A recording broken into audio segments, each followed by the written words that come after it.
Hey, it's Shan here. This week I catch up with skateboarder, content creator and Olympic skate judge. It's Aimee Massie. Aimee takes us on a journey through a life so far, from growing up in the Gold Coast to moving to Sydney to travelling the world, skateboarding, judging and much, much more.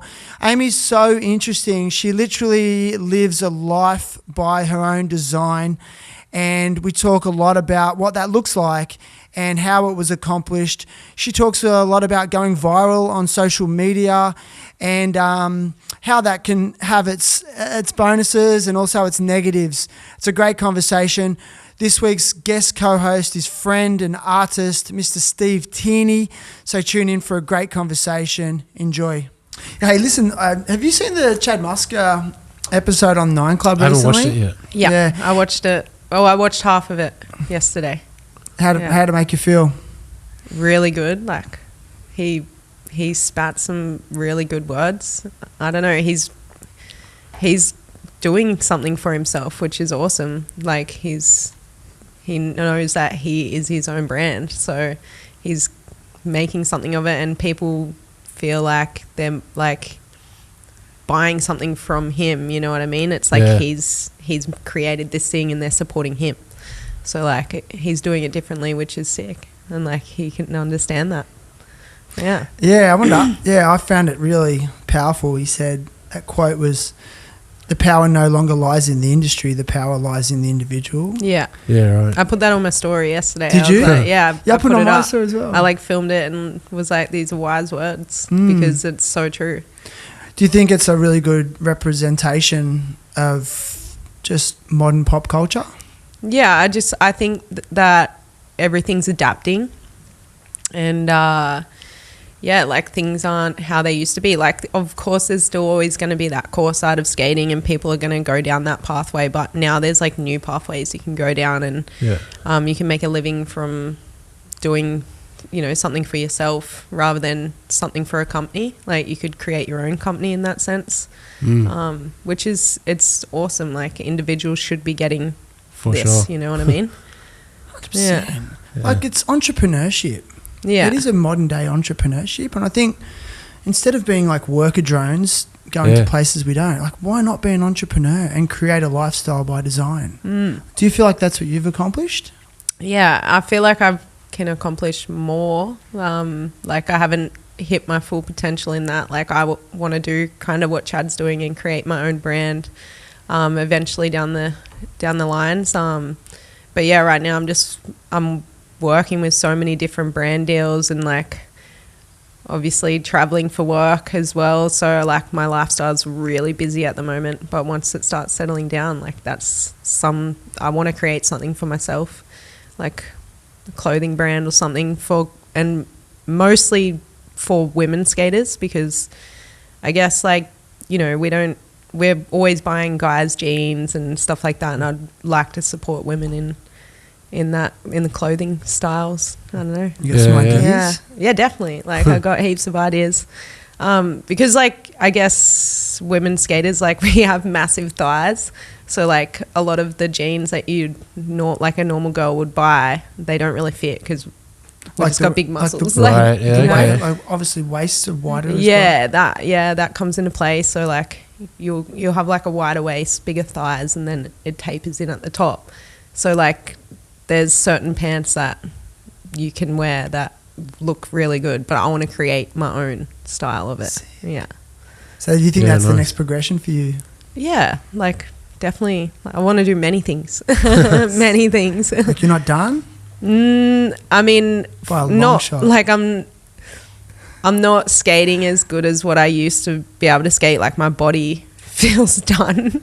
But that's just with age, and like, I'm trying to look after myself now. Like, I'm trying to get into stretching more and looking after my body, because I'm realizing, like, as I'm getting older, everything's so much harder, like warming up. Like, Steve, speaking of older, just warming up, it can take an hour for me now, and then I'm like feeling actually good, like I can throw down after an hour of warming up. Yeah. And I was like, fuck, I used to just do it in like 10 minutes and be like shredding, you know.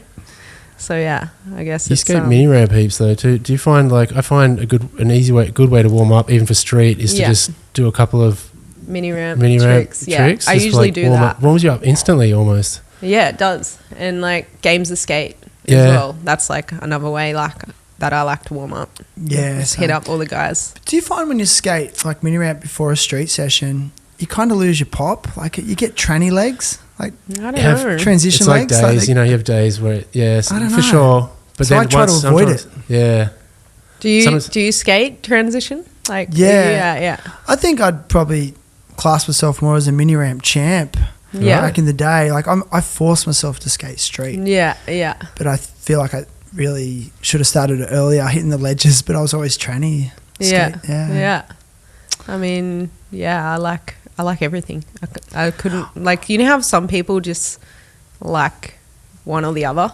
I don't understand that because for me skateboarding. So like I just love all of it. But that's come in this like last 10, 15 years because in our generation it was like you were street or vert or not. There's lots of more all-rounders now. Where the all-rounder thing's just amazing. Like it's much more inclusive. Yeah. Do you feel that? Do you think skateboarding is inclusive? Definitely nowadays, 100%. More than when you started? Yeah. When I started, it was a whole nother world. Can we talk about it? Yeah. Like actually, can you share your experience like starting skateboarding? Yeah. In your area? Basically, I got into skating. Well, I BMX before I skated, so I was introduced to a skate park through a BMX. And I grew up in housing commission, grew up pretty poor as a kid. Mum got me a bike one year, which I was stoked about. So I used to go to the skate park all the time on my bike. And then I think one day like someone wanted to have a turn on my bike, and then I was like, can I ride your skateboard? And I rode their skateboard and I was like, this is so much fun. Like I liked it way better than BMXing. So I was like, can I like borrow this board and you can borrow my bike? And they're like, oh, do you want to just swap? And I was like, yeah. Wow. So we swapped, right? And then I went home and I remember my mum just like going off because I'd given this expensive bike away for this like shitty skateboard because it was all chipped up and everything. But I was just like, Mum, like this is so much more fun. Like it's cheaper, like, and she could see like I was super into it. So she was just like, whatever, like as long as you're happy. And then how old were you? I was 12. I was 12 years old. But yeah, like it was hard for me getting into skating because the guys just didn't think like I was supposed to do it because I was a girl. Yeah. And, like there was no other girls. What suburbs is? So I grew up on the Gold Coast and I grew up skating Varsity Lakes, which before it was I don't know if you know the old Varsity Lake skate park, but it was horrible. Right. I tried to find images of it to like send to you guys. I was trying to find them last night and I can't find them anywhere. Right. It doesn't exist anymore? I don't know. Like there used to be photos of it online, but now there isn't. But yeah, there was like one ramp there that had coping, and it was the most bodgy, like steep, the steepest ramp ever. So I learned all my transition tricks on this crazy little like DIY thing. Right. And like I learned how to drop in by myself. I learned how to ollie by myself just by watching the guy skaters because they wouldn't teach me. And then basically, Jesus Christ. Wow, it's raining. It is pouring right now. So basically they were like, how did you learn that? And I was like, well, you guys taught me, but they were like, what do you mean? I'm like, well, I just watched you guys do it and worked out how to do it myself. And then they could see that I was like super into skating. So they from that day on, they just were like, all right, we're gonna help you learn. Right. So they didn't. I earned the respect. So first, okay. Yeah. So you were embraced by them? Yeah, like of course, like they were like really good at skating, and I wanted to be on their level. And I'm now not one to give up on something. Like I I would try my hardest, you know. So I just kept trying and trying to win them over, and I earned their respect, showing them that I want to skate. None of them skate now. Yeah, right. Like, none of them still skate. I'm the only one that still does it. Yeah. And they always message me like, dude, I can't believe how far you've gone with it. And yeah, it was like, it's pretty cool. So you actually became friends like through it all as well? Yeah. We became like really good homies. So we'd like go around the area to different street spots, skate, film. We have all this footage. I don't even know where it is now. Like, it's all lost somewhere. Yeah. But yeah, it was a good distraction from growing up where I grew up, you know, like there was a lot of crazy stuff, like just drugs, alcohol, domestic violence. There was so much stuff going on around me that I had to get out of there. And my escape was the skate park, and that's why I got really good at skateboarding at a young age, because I just needed something to distract me from all that chaos. Do you mind if I ask, were you from a separated family?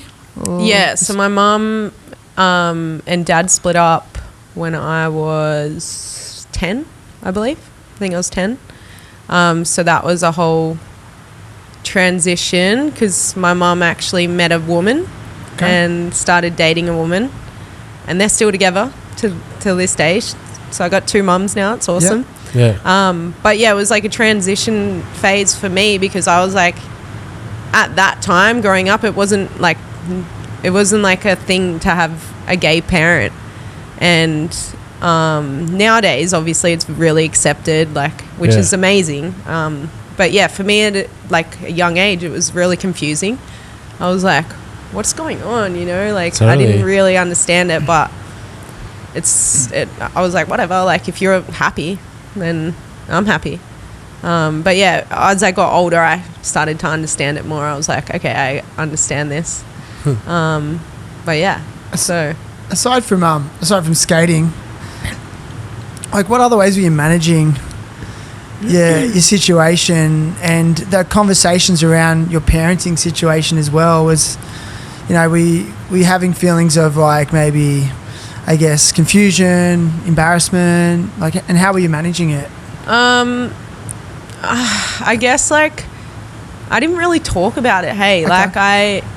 Like for me, like in school, I didn't really tell my friends that my mum had a girlfriend. Right. Like I just said, oh, it was my mum's friend, you know? Yeah. And then for years, I didn't invite my friends over because I hate to say it, but I was embarrassed because I didn't know how. It was like a whole new thing for me. I was like, I don't know how to take this. And then like as I got older, so this would have been when I was like 10, 11, 12, I was like still trying to work it out.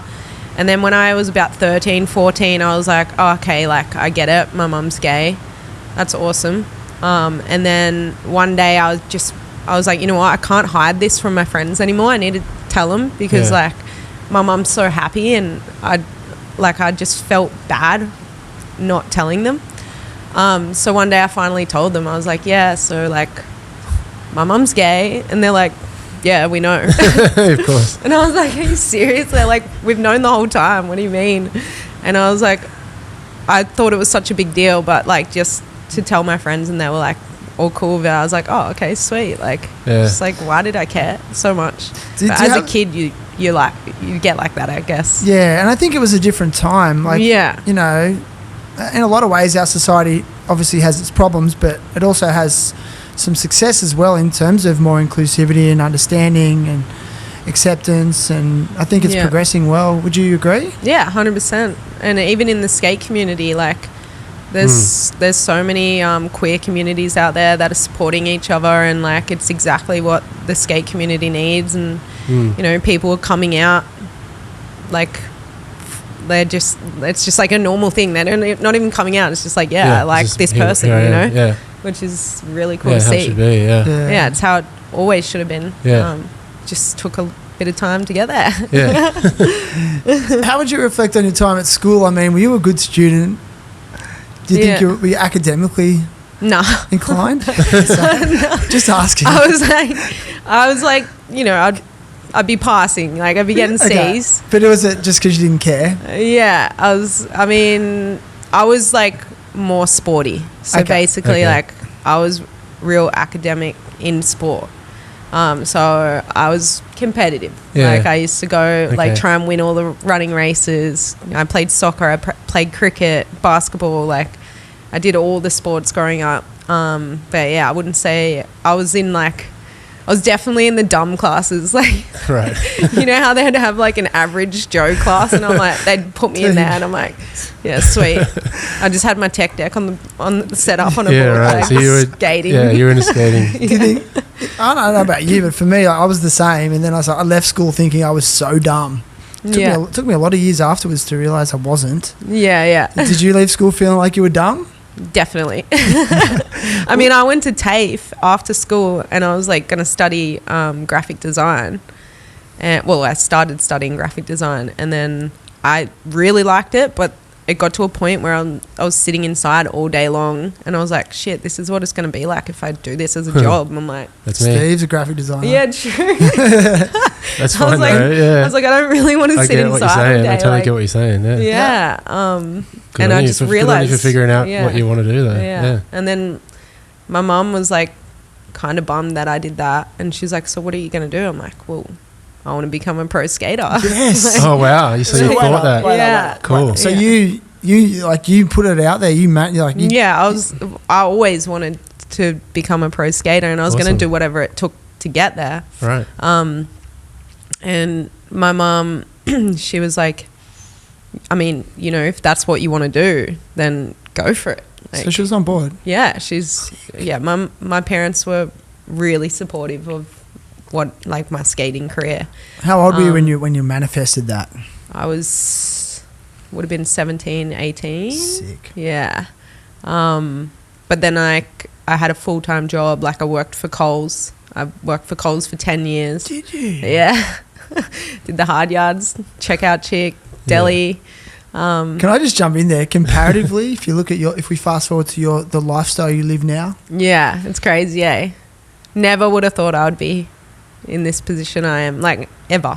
Right. I just obviously we're going to be talking about the Olympic stuff, and awesome. Like I never thought I'd be doing that. You know, I never thought skating would be in the Olympics. So I was like, it's just no one did. Yeah, someone told me like 10 years ago, hey, you're going to be an Olympic judge. I was like, crazy. What? You know? Yes. So I guess lost track of where we were. So let's go back. Yeah, you were working at Coles as well, around 17, 18. Keeping things alive with your Coles job. Yeah. And just skating as much as possible. Yeah, so basically, like, I worked at Coles to support my skating career, and I saved and saved and saved and saved. And my thing was to save as much money as I can to get over to the States. Yeah. And, like, you know, my parents, they're not the most well-off. Like, we didn't grow up with money, right? So it was up to me to work my ass off to get the money to go over to the States and do it myself. And I did that. I worked my ass off. I got the money. I booked a trip with Nixon Osborne. He was 16 at the time, and I was his guardian. And we went over to the States together, and I took him to Woodward. And then 3 days in to my trip, I dislocated my knee. At Woodward? Yeah. What were you doing? So Woodward West is like this massive rollover. It's like in the indoor part of it. Right.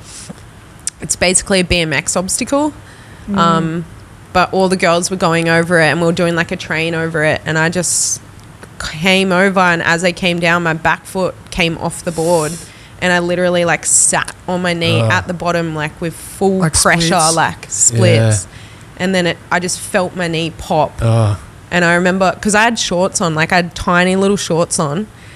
And I remember pulling my leg around, and my kneecap's like on the side. And I just start screaming, and I just remember yelling out like, someone get me a green whistle. And they're like, all the Yanks are like, what are you talking about? What's that? And I'm like, do you not know what that is? Like, it's morphine in the stick. And they're just like, no, we can just give you like Tylenol. And I'm like, it's not going to do anything. Like, anyways, they all just like stared at me. No one helped me. I was like, someone pop it back in. No one was like, everyone was like, no, we're not touching you. Like, we don't know what to do. Yeah, no one wanted to touch it. And I couldn't handle it. I was like, I can't have this out anymore. So I grabbed my leg and I just whacked it forward. Yeah. And it kind of like grinded and popped back into place. And then, it was pretty brutal. That was probably my worst injury. Have you ever dislocated anything? No, I've dislocated my shoulder. No. Yeah, you true. No. But I've heard knees are like shoulder times 10. Yeah. It's honestly like... Was it all disfigured? Yeah, like popping it back in was worse than it popping out. Yeah. And then like basically... hate to say it, but Woodward was like, well, we're going to charge you to get you a car to go to hospital. And I'm like, well, I don't have money. Like, I need to go to 18. Hospital. I think I was 23, 24, okay. Maybe. I don't know. I was older. But I just didn't have the money to pay for a car to go to hospital. And I was like, yeah, I can't afford that. And then they just wrapped my knee with all this ice. And then I hit up one of the guys that, like, he was a staff member. And we became good friends, and he had a car there. And I was like, bro, can you please like drive me to hospital? It was 2 hours away. And then they would have had those things in place. First aid, surely. Yeah. First aid stuff. I mean, it was weird. I don't know. It was like, I don't know what happened there, but anyways, he drove me to hospital, and I was like in so much pain that he gave me this pen. And he's like, just keep sucking on this pen. And I was like, what is it? And he's like, it's THC. Just keep sucking on it. He's like, trust me, the pain will go away. It's a crack pipe. And I just kept sucking on it. And like, I don't know, for half an hour. And then next minute, there was no pain. Yeah. And I was just flying the whole way to the hospital. I was like, thank you, cannabis. This is great. Got to hospital and they're like, what's your pain out of 10? I'm like, oh. It was like a 10 earlier, but now it's a 3. It's the real green whistle. Yeah, exactly. Those green whistles are so good, though. Like, they just take the trauma out of bad situations, don't they? But, yeah, I guess, like, the start of that trip kind of set off my career, but not, because I didn't really get to prove myself over there because of that. Yeah. But Nixon did. Nixon got to... So he grew up in the same area as you? Yeah, so basically I'm from the Goldie. He moved to the Goldie when he was like 15 or 16. And then I met him in a skate comp. And I remember watching him going, who is this kid? Like, he's so good at skating. I thought he was a grown-ass man. I thought he was a 20-year-old man. And I'm like, he's like, no, I'm 16. I was like... Is that because he was skating strong as well? Yeah. He seemed strong. He just looked older. Yeah. He was like a man-child. Yeah, right. And I was like, what the hell? Like... And yeah, we became really good friends, like instantly. Nixon becomes friends with everyone instantly. That's just his persona. But yeah, like his mum was like, you're his guardian in the States. Took him to the Hollywood 16. He crushed it. Like, wow. What did you do down that? He did back 50 first try, back 50 first try. What? That's insane. Front feeble. No, he did a feeble, back lip. Like he just... Did he backlip it? Yeah, he backlipped it like third shot. It was, yeah. And then he destroys transitions as well. Yeah. That guy's ATV, right? Yeah. Wow. He's next level, that kid. And now he's over there now and he's smashing it. Yeah, I've noticed actually. He told me some things, like some tricks he's got. Got to keep it a secret. Give us a scoop. Really? Go. I can't. I've got to keep my lips sealed. But yeah, I'm sure like you'll see his part. He's filming a part. He's working towards another one. So yeah. Hey, Jock, can we get that YouTube clip up of Aimee's trick at Sydenham Skate Park? Let's have a chat about that. Sure. So that was one of the tours you went on with Santa Cruz, yeah? Yeah. So talk us through it. The back D on the wall at Sydenham. Yeah. So it's scary up there. It's fucking scary. Yeah. So how did that come about? When we're in the van, I think everyone was talking about what they wanted to do, like what tricks they wanted to do in the demo. And I wanted to impress everyone as well and impress Santa Cruz. And there was lots of little girls there too. And I was like, I want to show them what you can do. And I don't know, I psyched myself up so much in the van that I was like, I'm doing this. Like, I just got into this mental state of just being like, I'm going to land this today. And then I remember like going for it because I was just on this high, you know, like Santa Cruz invited me to go on a tour with them and like. So you weren't with them as a rider? Yeah, I was. Okay, yeah. so you're on the float they were team my at the time. first like proper big sponsor. Gotcha. Okay. So I had America and then Santa Cruz was the next one. And yeah, so I was just like, I had heaps of energy. I was excited. And so who else was on the tour? Sorry to cut you off. Yeah, Jake Wooten, Kieran Woolley, Henry Gartland, Eric Dressen, Mario McCoy, Red. I think that's it. I hope I'm not missing anyone else. It's a bit of a lineup. Yeah, it was sick. It was the coolest. Like there was like in that video they talk about there was a party van and then there was like a chill van and like Eric Dressen, Mario McCoy and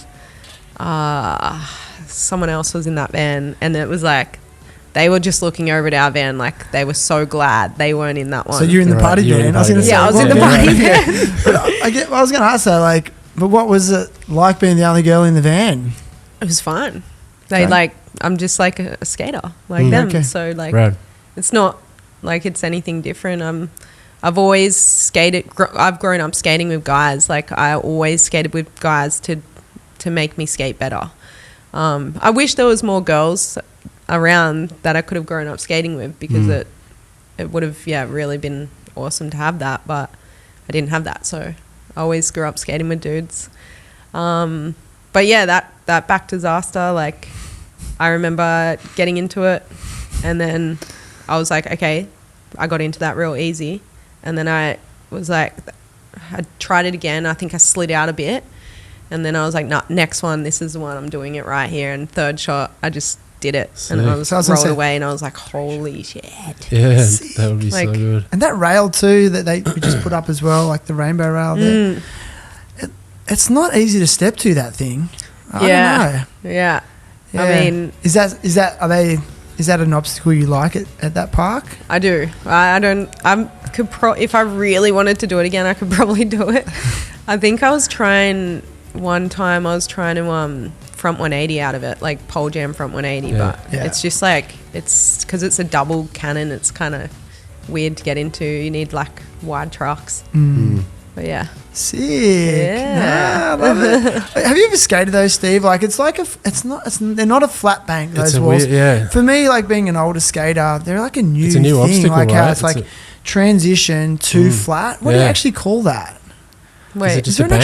actual name? It's Is a it just bank. a Right? bank? Tranny to bank? Yeah, but it's definitely a new obstacle that's come up in skate parks. It's getting put up, like Sydney Park has kind of a similar one.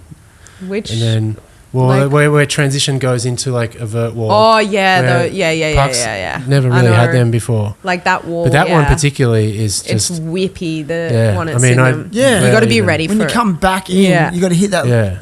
That's what I'm saying. Like, they're not easy to skate. I think I dropped it in like when it first opened and I was like, I just went for it and I knew it was going to be whippy and I like dropped it in, went for it. I was like, okay, that was kind of easy. And then like I 50'd it and then that's why I was like, I want to back disaster it. Like, you went up to 50 on it? Yeah, like backside 50-50? Yeah, so I did a backside 50 on it. And that'd be scarier than back decker, I reckon. Yeah, you reckon? I don't know. Back D for me, I was like, holy shit, like I got to lean all the way in, you know, like because and then like Henry Gartland back nose blunted it. And excuse me. Henry Gartland back nose blunted it. Amazing. And like if you miss that nose blunt, like you're dropping. There's nothing there. That was nuts. Yeah. I noticed in that edit, it's a 20-minute edit of the whole tour. Yeah. And there's some, images of you signing autographs with seems like young female skaters. Yeah. Do you feel a sense of responsibility to be a role model for these up and coming skaters? Yeah. Like, do you take that seriously, that responsibility? I do. Like, for me, like I was working with some alcohol companies and it was getting to the point where I was like it was sick, obviously, like when you're in your 20s, you're like, you're going to take that opportunity to skate for alcohol companies. But then I noticed that, like, it was probably not sending the best message for the younger generation. So it was a cool thing while it lasted, but now I'm like, all right, sweet, back off from that a bit. Okay. Just to show, like, you know, younger kids that there's like, you don't, like, I was trying to like do the alcohol thing in a fun way, you know, like making it more comedy, like not like you're getting wasted. Yeah. So it was it's definitely hard to work with alcohol because you got to try and make it look, I don't know, it's a hard one. It is a tricky one. Yeah. But I also understand too, like, to maintain a certain lifestyle, you know, it does bring in and help make it more viable, right? Yeah. So it's like this balance between how can I sustain this lifestyle, make it viable, and then do good stuff. Like, I guess my question is, like, do you have to mix in a little bit of that sort of stuff to keep you going? Or are you past that like, now? I mean, for me, when Fireball came to me, like, it was a no-brainer because I, like, got the fire hair, you know, like, and it kind of went hand in hand. I was like, this is so sick. Like, they were giving me really cool opportunities. Same as Young Henry's. Young Henry's was going to, like, pay for me to go to the Olympics. Right. So, yeah, basically Amazing. The last Olympics I was trying to get into because I was at that level and I was, like, really training for it, trying to do that whole thing, and Young Henry's backed me and they were like, hey, we'll pay for you to go. Awesome. So and they were the only company to reach out to do that. So I was like, all right, sweet. And then COVID happened. Ruined everything. Okay, well, let's go back a bit. I want to, because I think we're entering into a new phase of your life here, right? So, like, when you say Young Henry's were going to pay for you to go to the Olympics, like, as a competitor? Yeah. Okay. So they were going to, like, sponsor me and I just put their stickers on my board and then... So you were set to qualify?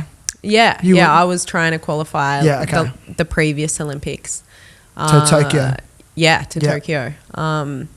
Which it would have been kind of weird, I think, because of COVID. Like, all these skaters had to do quarantine. It just didn't look like a fun time, to be honest. No, it didn't. Skating to no crowd. Right? Like, that's what they said. It would have been They said weird. It was super weird. So Kieran said when I had him on, he's just like, I'm used to people, I do a 540 or a kickflip indie, whatever, and then I got the whole crowd going, and he goes, I feed off that. Yeah. But then he's like, Len, it's just silence. Yeah. So, basically I was like, well, I'm not going to go in the Olympics, you know, like, I'll just keep skating. And then that's when I created a TikTok. Wow. So it was kind of like you sort of went, okay, I don't think it is for me after all. Yeah. Okay. And then you just took a different direction. Yeah. So So basically I moved to Sydney and then from the Goldie was trying out for the Olympic staff. When I moved to Sydney, I got in a I got a wild card to go to X Games because I won a comp at Sydenham Skate Park.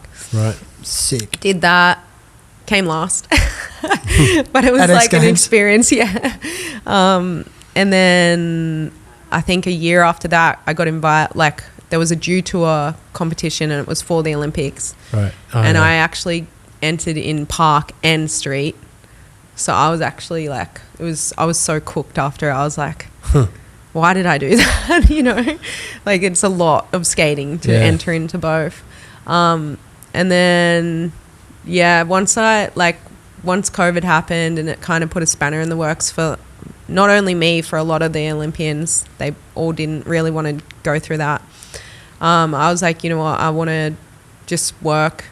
I got a job in a skate shop here in Sydney at Basement. You work in a basement, right? Yeah, I think that's the first time I kind of saw you. Yeah. So I was going to get a bar job, and then someone was like, oh, you should hit up like a skate shop. You got a following. Surely they'll hire you. And then I messaged them on Instagram. They were like, oh, we're not hiring at the moment, but we'll definitely hire you. And I was like, okay, sick. Cool. So I started working in a skate shop, learned so much about skateboards. I was like, there was so much I didn't know about. And I was like, holy shit. Like, right. I feel like skate shops should, like, when you go in there, they should educate you on like the trucks and like what this means for this and that, you know, and that's what I would do when I learnt it. The new people that would come in, I would teach them exactly like how a truck size matches your board, and like I didn't even know that growing up. No one told me that. You know, I was probably riding trucks too small for my board and stuff, and I had no idea. You ride 775 wide boards like us? I think I started on a 775. I actually think I did. You might have. And then we ride 8-inch boards. Well, I went up to 8. Yeah. Then I went to 8.1. And then I went to 8.2. Yeah, I've gone back down to 8. I was up. And so what are you on now? 8.2. 8.2? Yeah. Right. Okay, like, do you like the wider board feel? So for me, it took years to get to an 8.2. I was like, I like transition and I also like street. So it's kind of like an in-between board. I can skate transition and street comfortably on that width. But yeah, I was skating 8.125s when I rode for Santa Cruz. And then once, I just like one day went up to an 8. Oh no, because Santa Cruz had no more 8.125s. They like ran out. And then I was like, what the hell? Like, so I went up to 8.2 and went up in truck size as well. Right. And I was like, holy shit. Like, it just made a difference for me in transition. It did. Yeah. I was like, see, I couldn't cope. I tried it. I couldn't cope. I went straight back to 8-inch boards and the trucks that match it. What are they? But Indy 139. Was that did you like that for I couldn't flip flat my ground? board. Yeah. I couldn't flip my board Same. anymore. It's like I've gone back down to 8 and then recently. I see Now some of the kids, kids, some of the younger crew I skate with, they all ride 8.5-inch boards, and then they hop on my 8-inch board and do a flip trick, and they're like, oh, this is so much easier. And I'm like, no shit. Just because it's like on trend to ride a wide board. Come on now. I'm sweet with flat ground on my 8.2.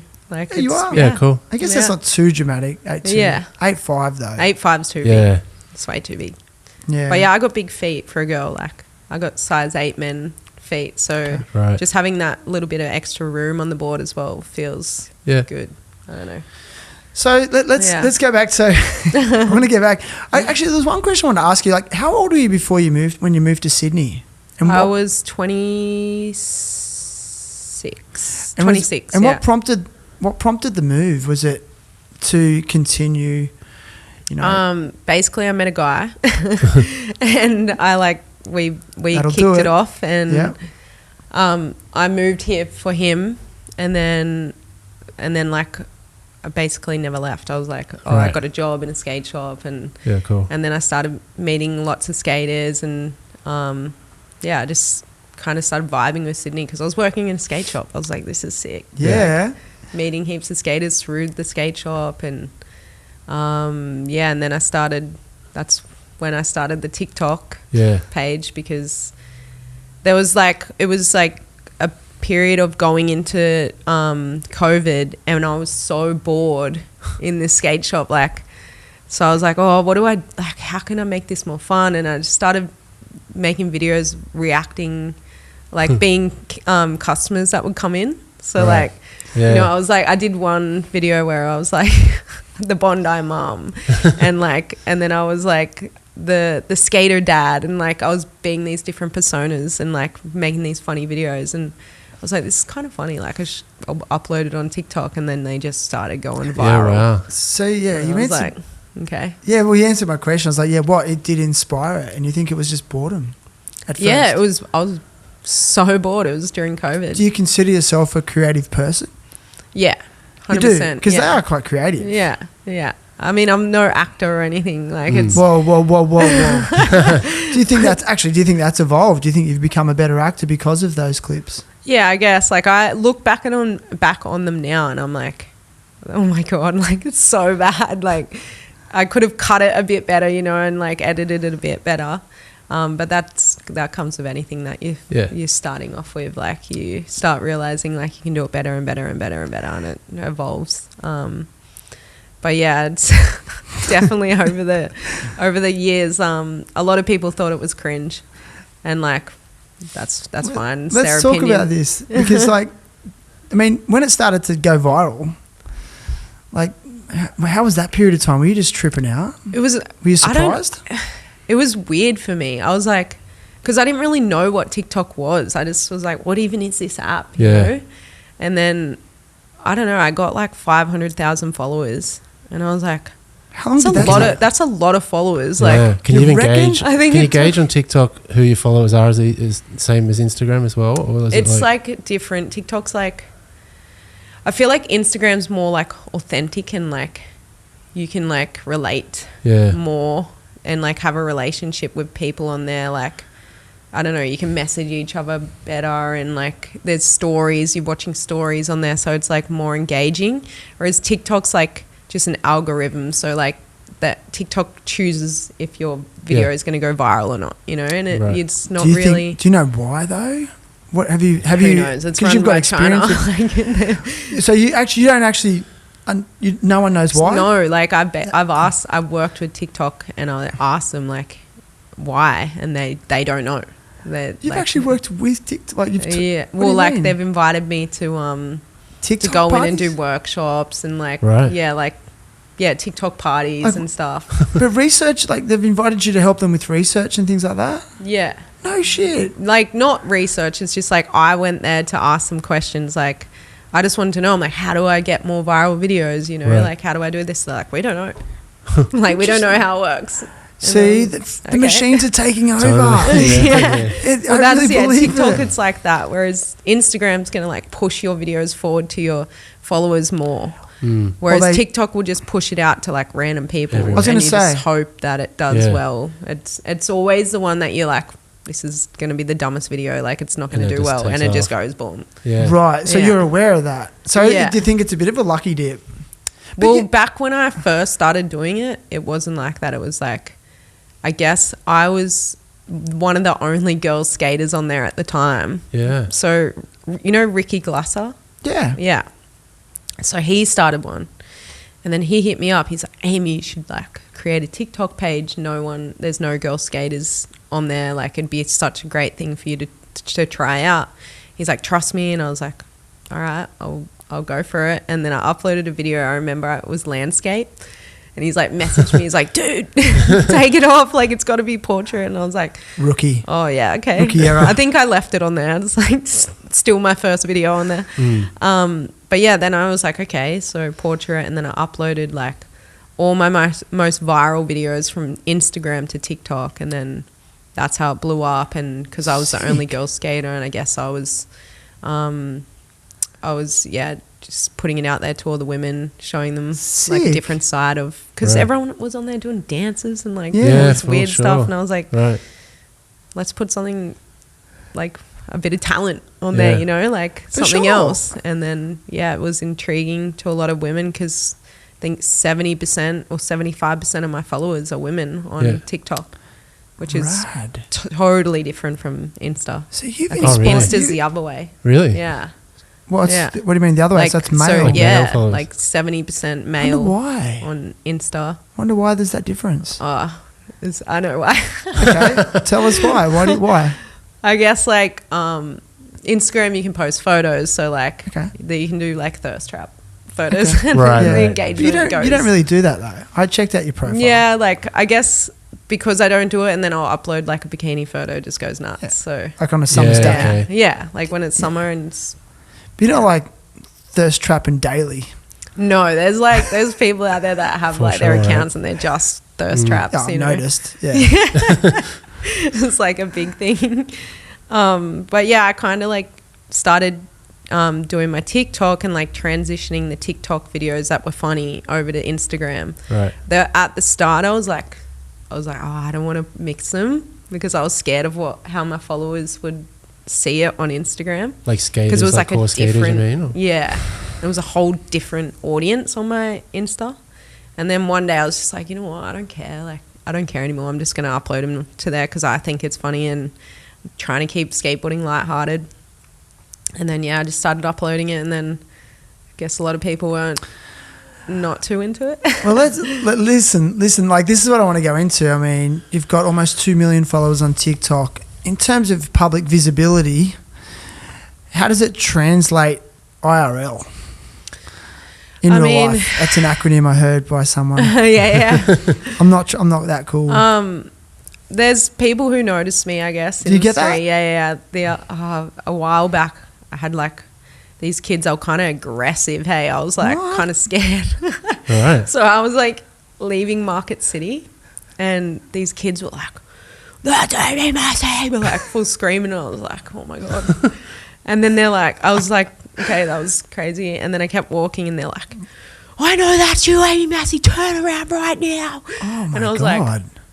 Yeah, no, I'm not turning around. Like those kids are like really aggressive. I was like, but yeah, people like do come up to me. It's cool, like inspiring younger girls. And they come up to me all the time. For sure.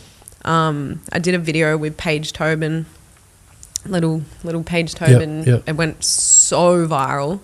So basically, like she was this. I think she was 4 at the time or 5, and I got her to drop in that extension wall at Sydney Park with me. Like I lifted her up, sick. and like we dropped it in together. And like I blew her up. Sick. Like she got, I'm pretty sure she went from like 10,000 followers on Insta to like 300,000. So more than what I have on there. Like it just blew her up big time. And I was like, wow, I did that. Like I started that for her, which was so cool to get her into. Totally. Yeah. That's power. Yeah. So like that's why I do what I do, because I'm just trying to inspire like girls to get into skating. Yeah, awesome. Yeah. I love that you said that. Yeah. Hey, can we get one of those TikTok clips up, whichever one you got there, and maybe Aimee can talk us through one. All right, let's have a look at this one. Let's have a watch. This is like taking it back to when you're a kid and you're looking at a 3-stair, but it looks huge. Like we've got the iPod, the old school iPod. It's supposed to be when I was like, first starting to like skate. I love the I was going to say, where did you get the iPod from? I think Gracie actually had it. I was going to say, it's like retro now. Yeah. She had the Nintendo DS and everything. But yeah, that's a funny thing. Okay. All right, how many views has that had approximately? I have no idea. It's probably got a couple mil. Couple of mil? I don't know. I'd have to look it up. Okay. Yeah. Can we look at another one, Jock? What's the next one we got up? Oh my God, this one. When skaters find a spot. This one went super viral, like on Instagram as well. And then like these guys in Barcelona, I think, they copied the exact same video, used my sound and everything. No. And then people were commenting saying like, "You copied these guys." I was like, oh really? Dude, check the date. Like, I made that video first. How'd that make you feel? I don't know. I was sweet. Like I inspired people to create what I created. So nice. I was like, that's cool. Yeah. It is a sign of, I guess that's the greatest sort of compliment. Is, when you mimicked.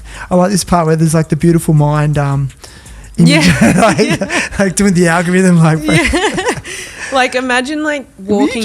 Were you just humping the step? Yeah. That's why I was laughing at the start. Thirst trap. Is that a thirst trap? No, just kidding. It's just basically like how like skaters, when you see a really good spot, makes you just like, look how good this is. Like I always go to a spot and then I'm like looking at the stairs, like people probably driving past, like, why is this chick just staring at stairs? You know what I mean? Like, do you think that? Oh, like, for sure. Random people just like, what are these people doing? Or you walk down a set of stairs with the rail and you sort of stop and look at the rail and everyone's like, what are they looking at? Like, I'm just looking at the handrail. Like there was this viral clip the other day I just seen, and I think it's called Skate Wife, the clip, the Insta, and this wife of a skater is filming her husband like looking at a rail and stairs, and she's like, the commentary's so funny. It's like, this guy looks like he's trying to work out how to walk downstairs. Like, it's like his first time ever seeing a stair set and trying to work out how do you get down these stairs. Like the commentary on it was hilarious. So funny, but he was just checking out the rail and like the speed of how to get up to the stairs. Skate Wife, I have to check it out. Yeah.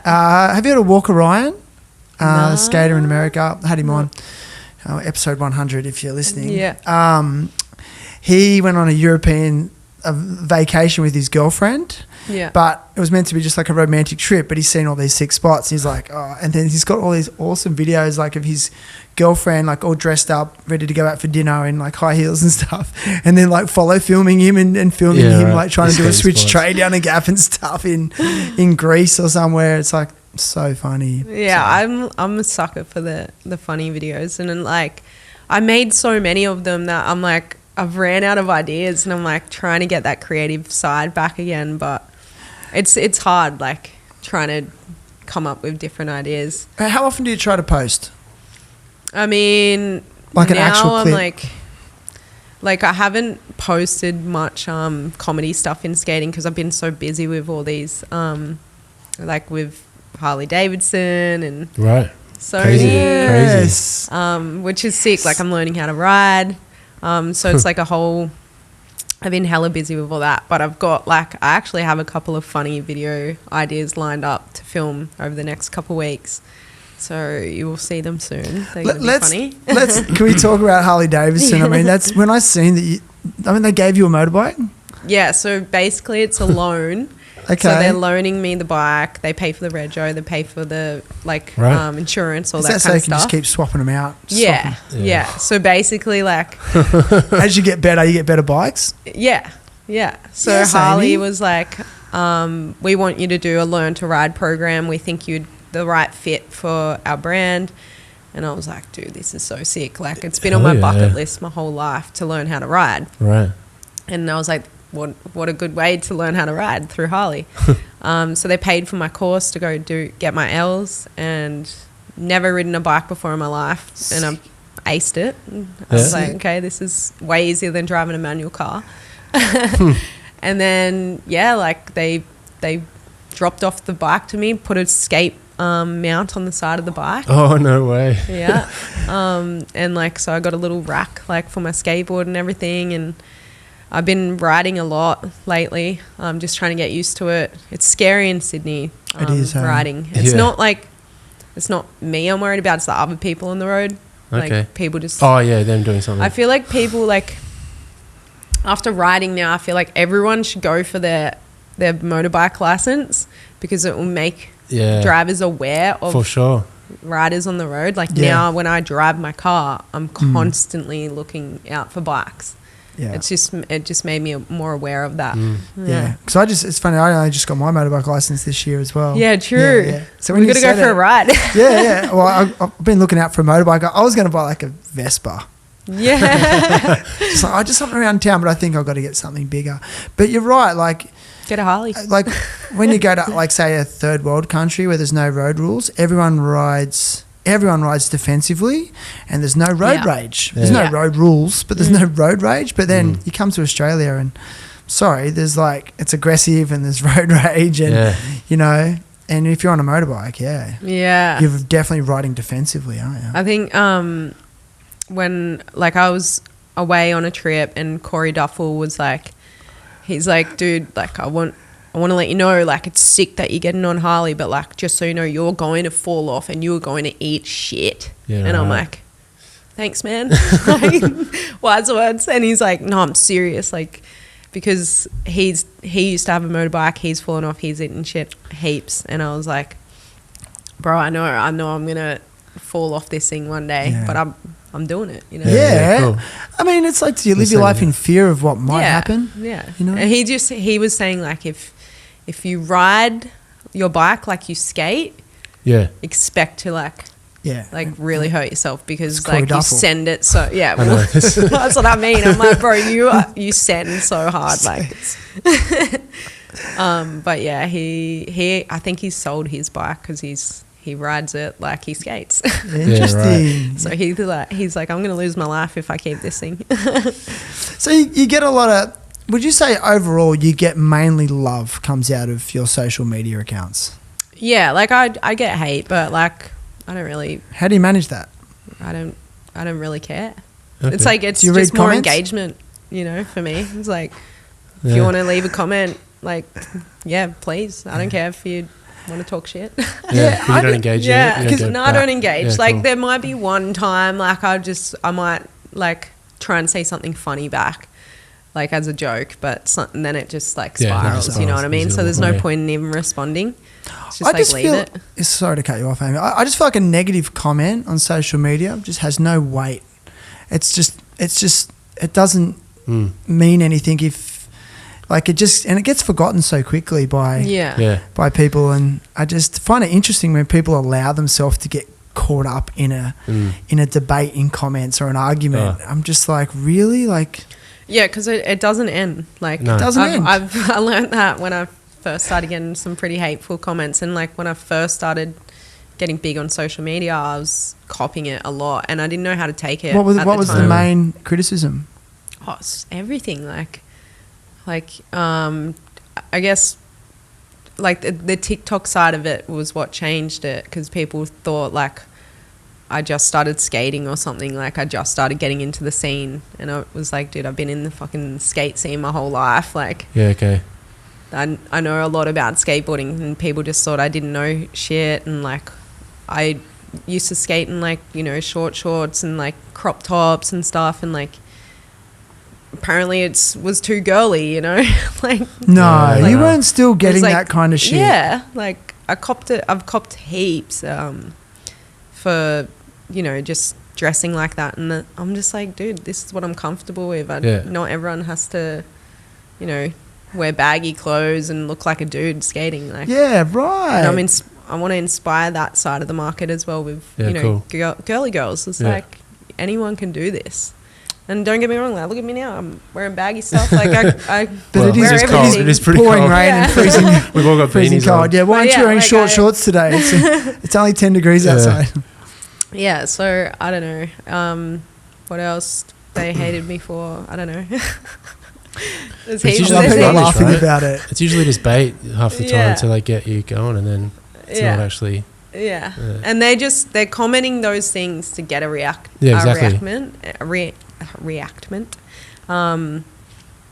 So if you don't give them anything, it's like there's nothing that comes from it. Yeah, exactly. And I just leave the comments out. I don't care, because I read them and I laugh. Yes. And like I'll go home with my mates and I'm like, well, you look at this one, you know, for me it's funny. Yeah, it's good. But I get a lot more of positivity from people, way more than the negativity. Yeah. When I first started getting all those bad comments, it was like, what? Like, I was taking it to heart, you know? Yeah, of course. And then I realized, I was like, okay, like, do you think you can't let that get to you, because you're just gonna like constantly be down. Yeah. So do you think it's been part of your own personal growth, learning that resilience? Yeah, 100%. It came with age as well. Like, I think I hit 30 and I was like, why do I care? Yeah. You know what I mean? Like, in your 20s, like in your teens, you kind of care a lot about what people think of you, and then you hit 30 and you're just like, this is me. Wait till you hit 40. And isn't it beautiful? Isn't it a beautiful space? Yeah. It's good. I mean, it feels like it's clicked earlier for you. For me, it took longer before I started to be just really like embracing exactly who I am, and not scared to express it anymore. So it's rad that you've learnt it. Well, the other night, like, I did this ad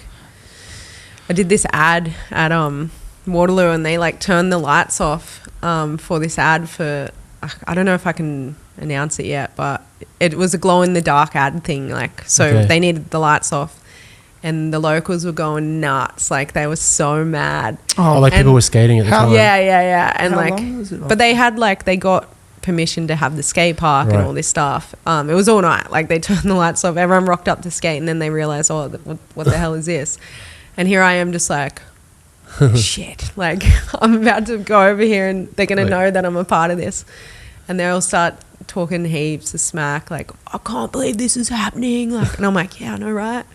I was like, I can't believe it. And then next minute they're like, hey Amy, we need you over here, and I'm like, shit. So yeah, like, people get annoyed with that, but it's like one night. I'm sure they can, a few hours of skating. Totally. How long were they going to skate for? You know, come on. And it was so sick. It was the coolest shoot ever. Like, shoot. I got to like slide through glow stick like fluid, and like smash glow stick fluid with a skateboard and stuff. It was the coolest. Do you love doing that stuff? I just love glow in the dark stuff. Oh, okay. That's funny. Who doesn't? No, of course. I don't know. It was really Did you get any creative input? No, like, they had everything set out. I can't wait to see what it's going to look like. It's going to be the coolest ad. Right. Yeah. I'll have to send it to you when it comes out. Wow. So, like, how would you describe your job title? Like, how do you describe yourself? Like, let's say you're on an international flight and you've got to feel like your occupation. Yeah. Well, it's funny when I do that. I write skateboarder, and like no one ever questions it. But yeah, I guess my resume would be content creator and skateboard Olympic judge. Yes. Okay. Yeah. Epic. So they're my two main things. So I create content for brands, and skateboarding's cool, so a lot of brands want to work with skateboarders, which is so awesome because it's bringing money to individuals. And like, you know, I'm not putting out parts anymore. Like I definitely want to. This year will be my 20 years of skateboarding. Yes. And I want to do 20 tricks for 20 years. Yes. That's the plan this year. But yeah, so just content creating and Olympic judge. Jock, would you mind getting up? We'll get up the next TikTok. This is fun. I've got to be straight. Like, I actually don't have TikTok. Yeah. It's just because I've got a busy life too, and I was like, I'm just going to keep it to Instagram. It's probably a good and thing Facebook. you don't have it because it's just like I've you got just could sit there all day watching. What was that? I was trying to switch crook into the bank, but I just kept dying, That's sick. This was a bit of a thirst trap video, I guess. Right. I don't think that's thirst trapping. But yeah, like this is... What is thirst trap? Sorry, I feel like an old man here. What is exactly thirst trapping? I guess like looking hot towards the camera, like looking sexy and like, I don't know. I guess. Is that what it is? Like, but is it necessarily like revealing your body? Yeah, I guess so. Like, or can you thirst? The guys that thirst trap, like, they're gonna have their shirts off. They're gonna like rub their body, all this weird stuff. Like, wait up, I'm just taking some notes here. Rub body down. Yeah, I don't know. They get a lot of followers from it. So, okay, how did this one go view-wise? Sick. Honestly, I'd have to go in and have a look. I think maybe 1 million. I don't know. So many people. Yeah. Do you ever think, like, imagine you put all of those people in one room? Yeah. Like, that's really what's going on. I know. It's when you say it like that, I'm like, holy shit. Yeah, that's a lot of people. A lot. Yeah. Do you have a formula when you try and put them together though in yourself, or you just like don't think about it too much? Well, this clip especially was edited by one of my old filmers, so I guess like I knew what I was trying to do in this clip, but he put it all together and made it look really good. Nice. I don't know. How to skate and have fun. You do. It's so sick. Like I was just saying, like, what a life you lead. And I really feel like, going back to the start of the conversation, it's like we can create a lifestyle by design in this day and age. And if people are going to hate on it, I kind of feel like it sounds like you already have this mindset of like, well, let them hate, right? Yeah. I honestly don't care. Like, not everyone's going to love you, you know what I mean? You're always going to have people that aren't that fond of you, and that's fine. Like, and for people out there, like, you know, that are going through that on social media and they're worried about what people say, like, who cares? Why do you care? Yeah. Like, that's their opinion. You got your own opinion. Like, just keep doing what you love. Yes. Like, is that how you feel, Steve, when you do art? Like, do you feel like when you're creating an art piece, you are creating it so it appeals to as many people as possible, or is it because it just feels good for you personally? Yeah, not thinking about, and you shouldn't, I don't think about anyone looking at it. It's completely personal. And it's a hope, I guess, once you put it out there, once it goes on a wall, obviously then you're like, or anything you're doing is a public, then you start thinking about how people are going to react. But you're not thinking about, well, some people might be, but I don't think about whether they're going to like it or not. And it's usually just, super personal. And it's almost like you can't let that be the way the director of producing that thing, because then you're just lost. Yeah, exactly. You get like off track of, That's, as long as you know what you're doing. Yeah, and like you're having fun doing those clips, and you can tell you're having fun, and it's like hilarious and cheesy and funny, and it's cool. But it is cool. Yeah. So the skate judging, like, did I ask you, how'd you get into it? Like, what triggered it, and who? What was the path to getting that gig? Yeah, it's crazy. Like, how do you get into this? So basically, they asked me if I would like to compete for this Olympics, and I basically came back and I was like, listen, I don't want to compete in the Olympics anymore. Like, so you got offered to compete in Paris? Well, like, yeah, I got offered to do the qualifyings and go down the Olympic pathway again, because I didn't get to do it the first time. But for me, like, I want to win. You know what I mean? And I know winning involves me jumping down, like, the big set, like skating the big obstacles, which I can't yeah, sorry, I keep moving your mic around. I can't do anymore, you know. Yeah. I can't hit that big stuff anymore, and that's what you got to do to win. So I basically said, give it to the next girl, you know, let them go for it. And then they were like, sweet. And 6 months later, Renton Miller contacted me and was like, hey, Aimee, like, they want you to judge for street. Like, are you keen? And I'm like, what? And he's like, yeah, Garrett Hill, like, mentioned he really wants you as a skate judge. And I was like, are you serious? He's like, yeah, dude. He's like, come and judge one of my park comps.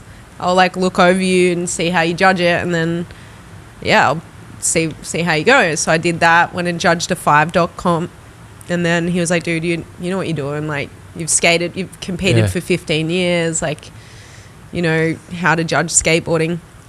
And to be honest, like, I used to sit in my living room judging street league and being like, you know, 9.4, like, calling out the numbers, and I'd always be on, like, just spot on. It was crazy. So I was like, you know what? Yeah, I'll try it. So they sent me over to Rome, and that was the most intense week of my life. Why? Because it was like the travel to get there, and then I'm like super jet lagged. I'm judging for the first time for an Olympic series.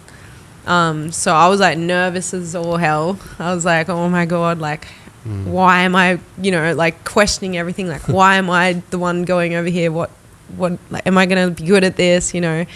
And then, so being jet lagged, and then it was like 40 degrees every day, and the aircon in the tents weren't working. Like, it was just blowing hot air. So what was like 38 degrees felt like 45 degrees. And then we're sitting there for 13 hours, like judging 250 men and like 170 women or something like that. And I'm like almost passing out in the booth. And they had to, like, someone had to come and bring an ice pack and put it on my neck, because I was like, I'm going to vomit. Like, I need a bucket, because I thought I was like starting to lose my vision. And I'm like trying to judge this comp. Yeah. It was full on. But yeah, like, I worked out the end of that week. I was like, wow, I actually really like doing this, and I'm kind of good at it. So, I guess Garrett Hill was like, dude, you're awesome at this. Like, and then I started getting invited as a judge to all the next ones. So there was like, I've been to Rome, Switzerland, Japan, Dubai, China. I think that's everywhere I've been so far. And then I go to Paris. Well, I go to Budapest on the 16th. Oh, wait, you just got back from Shanghai? I did just got back from Shanghai, and that was like the first Olympic qualifying series for having like rock climbing, breakdancing, BMX, and skateboarding, which was so cool. Like, I got to go watch a bit of breakdancing, rock climbing. How sick is that? BMX. I was like, this is like all the coolest sports in the Olympics, and I get to like hang out and like, yeah, it was so sick. What a life, so man. Budapest is next, which I've heard is just like amazing for skate spots. So I'm pretty keen to go there. Yeah. And then, yeah, after that, I actually just got my flights sent to me yesterday for Paris. Paris. Yeah, so it's all set in. Nervous? I'm pretty nervous, yeah. What is it like in the judging booth when there's like some hard decisions to be made? Like, I don't envy judges when it's like really close. We put a lot of like, we're putting a lot into it. So we're there like watching practice for literally 13 hours a day. Yeah. So we're taking notes where we kind of know what we're going to see before it happens. Okay. So we've already spoken about like where that would sit on the scale and kind of thing, you know? Okay, yeah. So, yeah, it can get intense, I guess, if say someone like does a new trick that we've never seen before, and then you like got to quickly work out like, where does this trick sit with like a similar trick, you know? How do you even do that? Well, yeah, that's why there's like 5 of us. I didn't go. No, I was overseas still. Yeah. Sorry, keep going. Yeah. That's why there's 6 judges, because we're like, there's a head judge, 5 judges. So Garrett Hill's the head judge. Yeah. Then you got Vanessa Torres, Corey Duffel, JB Gillet, and Danny LeBron, and then me. So it's a crazy lineup of. But that's a lot of experience, right there. Yeah. You know? And that's what you need. Like, how does it feel to be like mentioned amongst those names? Like, why am I here? What do you mean? Why are you here? I'm just kidding. It's like it's amazing. Like, like holy shit, you know. For sure. Even Vanessa, like I grew up watching her skate, so just being now we're like good homies. Obviously, we've traveled the world together now, and I was like, I can't believe like I grew up watching you skate, and now we're just like judging the Olympics together. It's crazy. Just to hear that statement, judging the Olympics. Yeah, like, I know, right? Again, I never thought I'd hear it in my lifetime. It is. It's crazy, like that. Yeah, they're like, you've got to judge skateboarding because it is such a individual sport, you know. Well, that was leading into one of my questions. I mean, there's a spectrum, I think, with people in skateboarding who see it as an art or as a sport. If I had to put myself on that spectrum, I'd be tending towards, I see skateboarding as an art. Yeah. Yeah. Where do you, as you're a skate judge, but where do you see yourself on that spectrum? I mean, I see it as many different things, and I'm sure everyone does. But I think what the Olympics is bringing to skateboarding is money and opportunities for these skaters to like make it big and like actually make good money and like, you know, buy themselves a house or whatever. Because let's face it, they're breaking their fucking bodies. Yeah. And there's no compensation, Steve. Actual sports. Yeah. Like these skaters are winning $50,000 for first prize in the Olympics. So they should. Supreme and athletes. then if they win the Olympics, you know, their country, depending on the country, is going to pay probably millions because you've won a gold for their country. So and it's endless opportunities for these kids, which is great. Like, I think it's getting skate parks built. Let's face it. It's making those campaigns for people at local council level. It's making those campaigns so much easier when they go, we want a skate park. And the council's like, no. Oh, what about the Olympics? The councils go, oh, okay, Olympics. Yeah. Some money. Yeah, it's been crazy since. It has made it easier. Let's look how many skate parks are in Sydney now. I know. Stop. Like, I want to go check out that Lane Cove I've park. heard. It looks sick. Lots of transitions and they built it into the side of the cliff. Yeah, and then there's like neon lights there. Oh, is it neon lights? Yeah, like on that wall that they've built into the rock, there's like blue lights on it. And it just looks really cool at night. Yeah. So they've put some thought into like art direction. Yeah. It's Sick. very arty. Yeah. Sick. Have you been there? I haven't actually even seen it. No, I haven't seen pictures of it. Oh man. It looks amazing. Yeah. It just looks hella slippery right now. Like that's why I haven't gone there. I'm waiting for it to like lose that first layer, you know? Yeah. I'm like a massive, huge fan of DIY skate parks. Like that's what I love to skate. Yeah, that texture. It just makes it like so much more rewarding doing like a trick on something like that. Totally. Yeah. It does, more of a challenge. Yeah, it's like it could just be like a trick that would be deemed easy in a skate park, but because you did it on this really sketchy ground and obstacle. Yeah. And you can like eat a lot of shit in DIYs. The obstacle might actually collapse while you're skating. Yeah. Like, you don't even know if it was working. And it's like built by skateboarders. Yeah. Like skateboarders. And everyone comes together and like puts in all this money. Like It's sick. I donate money all the time to like DIY parks. Yeah. What's your favourite DIY? Have you got one? There's one on the Goldie, like in Tweed. What's it called? I can't remember what it's called. There's a few. People are getting so much better at it. Yeah, I don't know. I can't remember what it's called, but it's in Tweed, like just past Tweed Heads. And that place is so sick. You know Cam? Oh, you're going to mention his name. So is that the one he's always... Courtside? Yeah, Courtside. It's Courtside, That's amazing what those the one where he's made the couch shape thing? Yeah. That place is the best. Yeah. And it's in the middle of nowhere. Right. And they've been smart about it. They've got a GoFundMe. And you know, if you're listening, go and donate to the GoFundMe. Please donate to that because so we need more stuff. But I love that too, like that sense of community. And going back to COVID, when skate parks were closed, like there was a DIY spot near where I lived, and it was like no one could go and do anything, but we could actually have this place, and police would like drive past, like, should we bust them? Are they exercising? Is that they're not at a skate park, but they're exercising? They didn't know what to do with this. And it just became like such a place of solace for so many people in that area, as opposed to being at home in isolation, and then they were able to still commune. And like it was, I got in heaps of trouble. Why? Skating in COVID. Yeah. Oh, because you were posting about it, right? Well, yeah. It's so bad, but I took the opportunity to. I seen on the Gold Coast that all these skaters went to Wet n Wild, and they skated the slides. Did they? Well, yeah. And I seen so it, and I was like, I want to do that. And I was so bummed that I wasn't on the Goldie for it. I was like, damn, like I could be there doing that. And then I was like, wait, there's a water park here in Sydney. And my housemate at the time, I was like, hey, like, do you want to come skate this? And she was like a trooper, and she's like, yep, let's go. Like, let's go skate this. So we went, and it was out of the 5K radius. But I was like, whatever. Yeah. We got there, found a way in.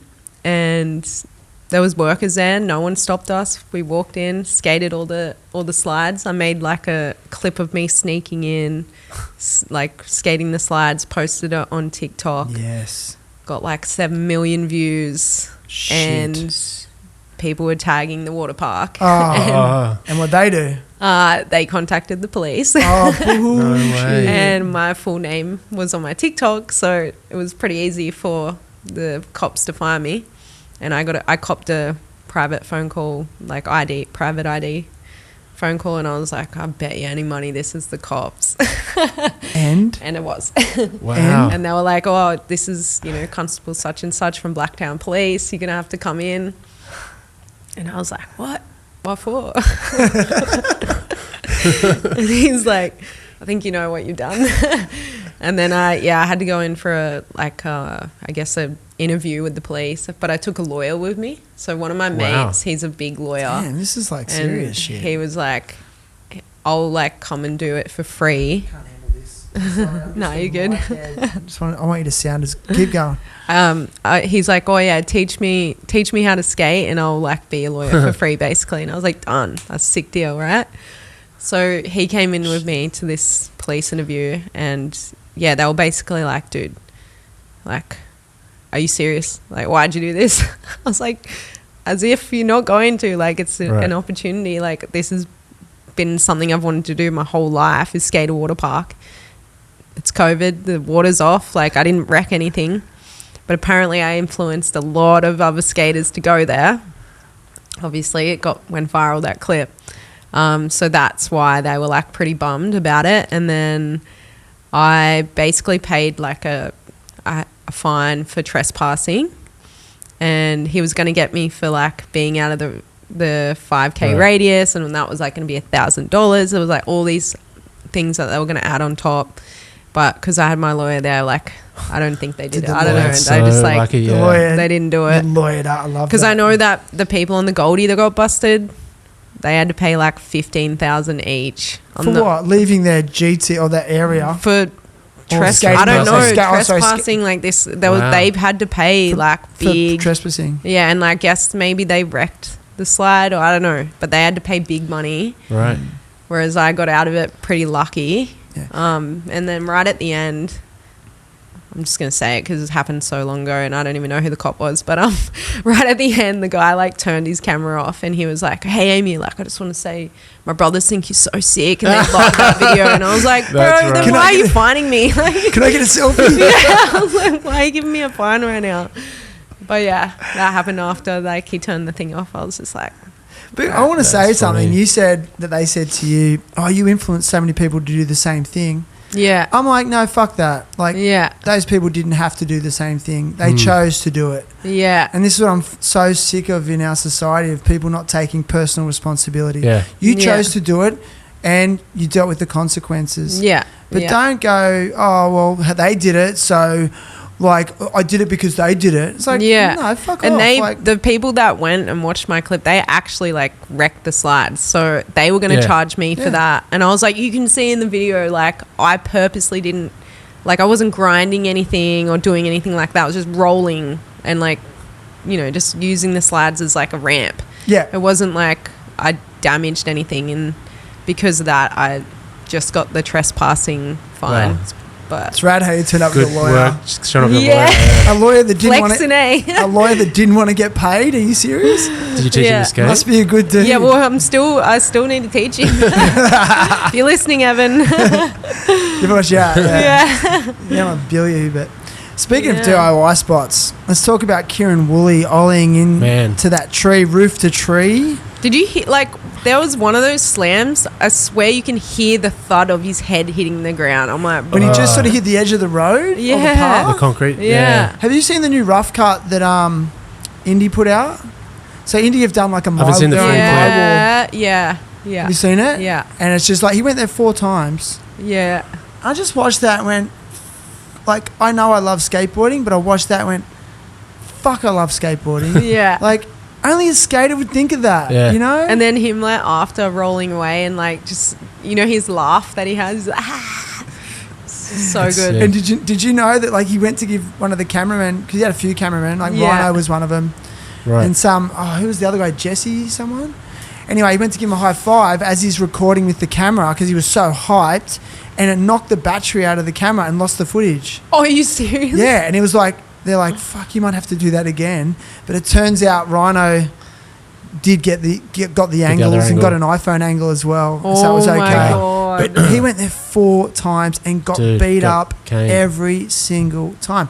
And this is what I want to talk to you about. It's like, you know, what skaters do you think blend sport and art? Like, I think Kieran does it the best. Like, he's an Olympian, Yeah. but then he's out in the streets Yeah. Something like and that. DIYs and For doing sure. that shit. Yeah. Who else do you think's doing it well? So, I'm sorry, it's a hard question on the spot, but I mean, Nigel. well, Nigel is, eh? Yeah, he like is. Yeah. he does it all. If you look at like any of the big top big guns, you know, in the Olympics, they're all doing it pretty well. Yeah. A lot of them are getting like, you know, fashion label like Louis Vuitton and like big label like this is crazy. But I'm with you, Aimee. Like, I love seeing skateboarders make money. Yeah, I love it. You know, I don't begrudge it. Good. Yeah. Like, it's like like I go said, for it. and no, it's so hard to do. Like, Yeah. It's like It's like, it's what about percentage time. of skaters make money off skating? I want to I'm saving up to buy a house. I want to build a skate park in my backyard. That's the Nice. goals. Like, I want to have property. That's what I'm working towards, you know? Like, Do you think you'll stay in Sydney area, or would you go back to Nah. nah, yeah, Goldie, for Righto. sure. Like, my whole family's in the Goldie. It's cheaper to buy up there. It's starting to Absolutely. get expensive, but yeah, it's cheaper than Sydney. I don't think I would ever be able to afford in Sydney, to be honest, eh? It's not sustainable. And it's not somewhere where I see myself living for the rest of my life either. Yeah. I grew up by the beach. You know, another backstory, like I moved to Fiji when I was 24 years old and lived on a remote island with no running water, no power, and lived with a Fijian family and surfed every day. So like I like, you know, island vibes and like just having a beach close by. Yeah. It's like, So you that's don't real like- Easy special life. to me, Yeah. yeah. You don't like trucks beeping their horn at 6 a.m. No, that's what happened this morning. I was so tired from that. But yeah. Wow, so interesting. Oof. yeah. It's epic, Aimee. It's so epic. Yeah. How you feeling? Tired from talking? I feel good. I feel good hanging out with you That's too. cool. Have you got any more clips there, Jock? Have we done them all? Last one. Okay. Is this the tuck knee maybe? Oh no, this one, yeah, true. When people tell you that make it look so easy, that is pretty sick. Oh, yes. I think Skate Moss was like, at the end of that clip, she's like, Amy's my favourite skater now. Where is that? I want to know. That's in San Diego. Okay. And it is the funnest spot. It looks fun. I actually, I died on that spot, eh? Why? What were you doing? So, in another clip, this is so bad. In another clip, I like had a fireball, and I board slid it while sculling a fireball. Like a shot? Yeah, like a little bottle of it. Oh, okay. Like one of those little Yeah. tiny bar shots. one? Yeah. Bar fridge? And so I sculled it while I was board sliding, and then like I was like, oh, I got confidence from the fireball. And I was like, I want to try front lip it. And I never really do front lips on ledges or anything. And then everyone's like, yeah, you got that. And then I got into like 2, and I was like, oh, I've got this, next try. And I was like, just went for it, and fully thought I was going to get into the front lip. I full committed, hit my board on the start of the ledge. So I just went whack and just like... Oh, like you got on too early. Yeah, like I just basically like yeah, that's right. ledge, and Yeah. like I hit here, like my board just went whack, and I went right. like that. Yeah. So I smashed my chin and right. like my chest, and I was winded, and I remember like lying on the ground, and I was like, oh my God, like I'm in so much pain. And then my mouth was hurting so much, and I was like, oh my God, like are my teeth there, because my mouth was bleeding. Yeah. And everyone's like, yeah, your teeth are there. And I was like, no, like there's something wrong with my mouth. Like, please make sure my teeth are all there. They're like, dude, your teeth are there. And they're like, your chin is open. Like, I've got a scar under here. No. Oh, wow. But like, it was just open, like this big gash. And I was like, I touched it, and they're like, don't touch it. And I was like, I didn't know, you know. Yeah. Straight to the bone. But what happened was, why my mouth was bleeding, and this is what hurt more than my chin, I had actually bitten a chunk from the inside of my cheek. So like Gnarly. I bit a whole chunk out, and that's why my mouth was bleeding. But yeah, that spot like Lucky. was fun until that happened. I was going to ask you what's your gnarliest slam with the knee thing, but maybe that's it. Have you had any other really bad slams? I did have one, like I had a really gnarly one, which is still giving me problems now, at that Miranda Bowl.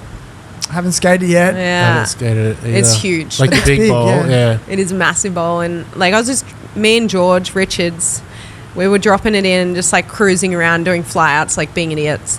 So it was like, we're just having fun, and then I dropped it in like, I don't know, 10 times, nothing, like it was easy. And then this next one I dropped in, leant too far forward and got speed wobbles and just got pitched like full force into a the wall. other- And like the whole right side of my body, whiplash. Damn. Just like I still have like fluid in my hip from it. And yeah, it just was one of the worst slams I've had in a long time, That's you a know? memorable one. It's always when you least expect it, eh? Yeah, totally. Like when you just cruise. Especially on tranny too, like Yeah. when you It'll just, just hook come out up of on something, nowhere. you're on the flat before you even think about it. But like with the advent of all these new polished skate parks, Yeah. like I do now go around and check like if like there's too much dust on a certain section. Yeah. Because sometimes like that real fine dust on those polished skate parks and bowls, like I just get too excited, I just go like straight in. Like I'm like, I don't even want to warm up. I'm just like, I just want to skate. yeah.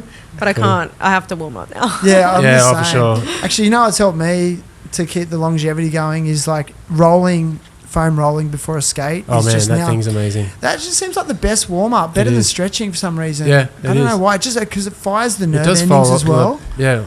Yeah. Yeah, I've got Instantly these warms you up. pneumatic Compression leg. boots? Yeah. Are they good? Yeah. Yeah, Right. right. So worth it. Okay. Like definitely, if you can afford them, get a pair. If you've got like jelly legs, the next day you just put them on, you're Right. ready to go again. So all the Yeah. lactic acid goes. I have to check All them those out. Olympians are using them. Crazy. Yeah. Well, listen, it's been so epic, and it's pouring rain. It's probably one of the rainiest days in Sydney. Great day for a podcast. I hope it doesn't affect the audio. Yeah. But anyway, is there anything else you want to finish on, Aimee? I'll finish with just have fun in life, skate every day, and be kind to people.